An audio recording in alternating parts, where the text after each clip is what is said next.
Thanks very much. I want to start with something you said, Mr. Staffieri, in relation to just how critical the services you provide are. And you said to reach families, businesses accepting payments, obviously 911 calls you referenced a number of times. Government services in some cases weren't fully available, and I point to IRCC as an example. Would you agree that the services you provide are an essential service in this regard? We fully appreciate the reliance that Canadians have on our network and the networks of our industry, and we take that responsibility seriously. And that's why we focus very much, not just on this outage, but how do we fix this going forward? And I've articulated the steps we're going to take to ensure that we prevent this from happening again.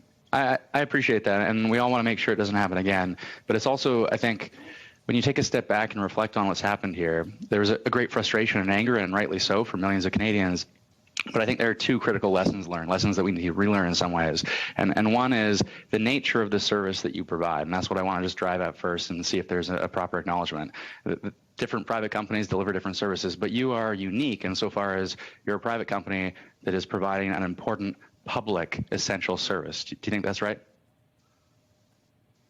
We do provide connectivity to millions of customers, and to the extent that some of our enterprise and business customers have customers that rely on them, then we have a role to play in that.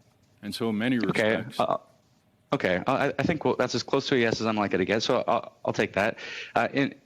We heard Minister Champagne refer to the incident and compare it to an airline incident. And airlines, as you know, like your industry, are oligopolies. They're tightly regulated, and they are essential for Canadians. And in that setting, and my colleague Brian Massey had referenced this earlier, but in that setting, if something like this were to happen, it wouldn't be that the company would of its own volition say it's going to be 2 days or 5 days or 7 days compensation. There would be obligations for a certain compensation. Do you think there ought to be a regulatory framework and a legal framework that it shouldn't be up to you to decide what to compensate Canadians, but it should be up to the law? As I said, we take our role extremely seriously. First and foremost, as I spoke to our customers, including businesses large and small, the number one priority is how do they get assurance that this will not happen again? And that's our focus, first and foremost. Second is the compensation. But surely that would be in clear and ready focus if there were obvious consequences to not taking these steps, right? And I want to get to the lack of consequences in some ways. I appreciate you've identified compensation. I appreciate you've articulated a way forward to ensure it doesn't happen again. But you've also acknowledged, and I'm just going to read this from your answer to the CRTC, and I think you reiterated this today, but we failed in our commitment to be Canada's most reliable network. Okay, so say I'm a frustrated consumer. We have a lack of competition in this country, so where do I go? What we've done is, as I said, made it clear what our commitment is to fix this moving forward for us as a company and improve as an industry. In terms of compensation, our outage lasted a little less than a day, but we had some customers that extended for a few days following. And so we made the decision to make it simple for customers and extended the credit to a full 5 days. We're going to proactively process those on customers' bills. So as I said, we make it easy for the customer, and that equates to approximately just over 15% of the customer's bill. Let me return to this question of competition, because at this committee we continue to come back to this question, but it's always been around price and this frustration that when we look to how much Canadians pay in comparison to other countries, it is a great source of consternation for me and other members of this committee, I think, across all parties. But the other lesson that we've learned from this outage is that the lack of competition not only means that Canadians are suffering as it relates to price, but that it also means that the resilience of the network is challenged. And so, when we get to this idea of opening up networks from competitors to your customers in the context of an outage, you told the CRTC no competitors' networks would have been able to handle the extra and sudden volume of wireless customers, over 10 million customers, and the related voice data traffic surge.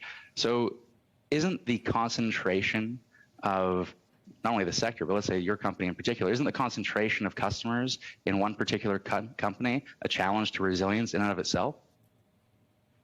There are two parts to your question, sir, and I'll start with the first being what I would describe as the technical solution and the ability to ensure and work as an industry so that there's reliability and redundancy for Canadians.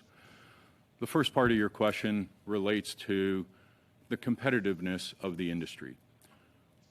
We work every day in a very competitive environment, and we work hard to bring the best value for money for our customers and for Canadians. It's in our interest to do so. They have alternative and they have choice. So you think Canadians have alternative and choice in this marketplace? Very much so. And you're saying that with a straight face?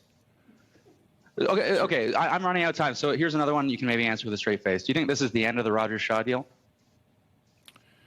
The coming together with Shaw is about creating scale in an industry where scale is important. It allows us to do two important things.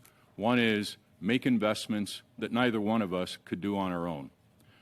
Investing more internet in rural and Indigenous communities, but also to invest in the resiliency and redundancy of networks more than either one of us could do alone. Or perhaps to further concentrate industry whose very concentration is undermining resiliency and affordability for Canadians. I'm out of time, but I appreciate you being here today.